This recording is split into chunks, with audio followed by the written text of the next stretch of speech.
Baron La Croix is a Voodoo Low, considered a grave digger.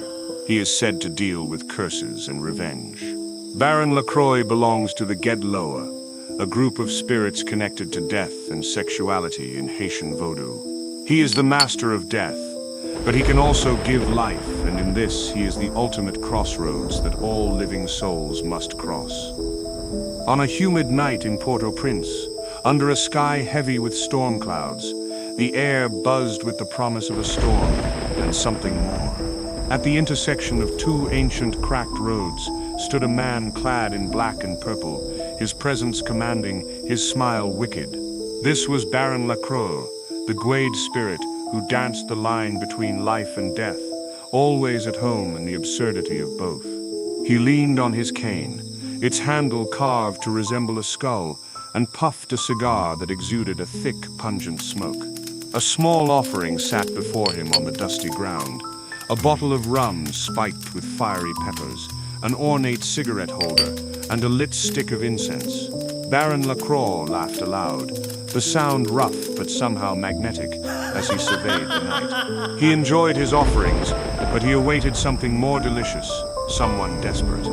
Sure enough, a figure emerged from the shadows, a young woman named Amara. Her eyes glistened with tears, but there was fire in her gaze. She had dressed with purpose, wearing a purple scarf to honor him, and her trembling hands clutched a photograph of a man. "Baron La Croix," she began, her voice cracking but determined. "I need your help." "Everyone does, Cherry," the Baron replied, his grin growing wider, "but few come prepared to pay the price. Tell me, what do you want, and what are you willing to give?" Amara hesitated, then fell to her knees. "It's my brother, Jonas. He's been cursed. The doctors say there's no cure. He'll die before the next full moon. Unless what?" The Baron bent down, his piercing gaze locked on hers. "You want me to spare his life, yes? Digging graves is my specialty, but refusing to dig them, that costs extra." Amara nodded furiously. "I'll give anything." Baron La Croix straightened and took a long drag from his cigar. The embers glowed like a tiny star. "Oh, my dear, anything is a very tempting word." He paced in a small circle around her, the tails of his coat fluttering. "Here's my offer. I'll spare your brother's life. I won't dig his grave, not now. In return, you'll owe me something precious." "What is it?" Amara asked, her voice trembling. "I still take your voice," the Baron said, grinning wickedly. "You won't speak another word for the rest of your days, but your brother will live." Amara's heart dropped. Her voice had been her anchor. She was a storyteller, a singer, someone who brought joy and solace through words. But as she thought of Jonas, lying weak and pale, she steeled herself. "I agree," she whispered. Baron La Croix tipped his hat, his grin as sharp as a knife. "A deal is a deal." He snapped his fingers, and the sound echoed unnaturally loud in the empty crossroads. The photograph of Jonas in Amara's hand glowed briefly before dimming. "It's done. Your brother will wake by morning, and his health will return." But Amara opened her mouth to reply, only to find no sound came. Her voice had vanished, stolen away like a thief in the night. The Baron laughed uproariously.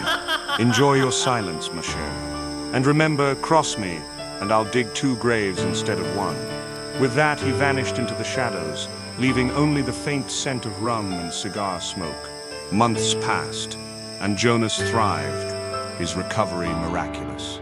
Amara, meanwhile, adapted to her new life. She wrote instead of speaking, using her talent with words to craft stories more poignant than ever.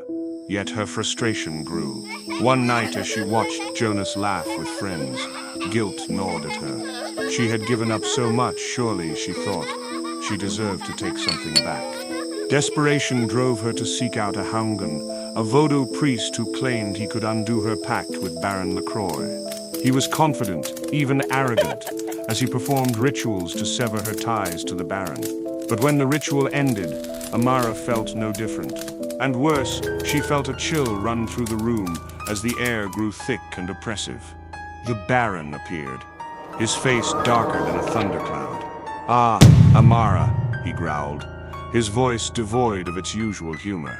"Did you think you could cheat me?" Amara tried to explain, her gestures frantic, but the Baron raised a hand. "Silence suits you better, Sherry.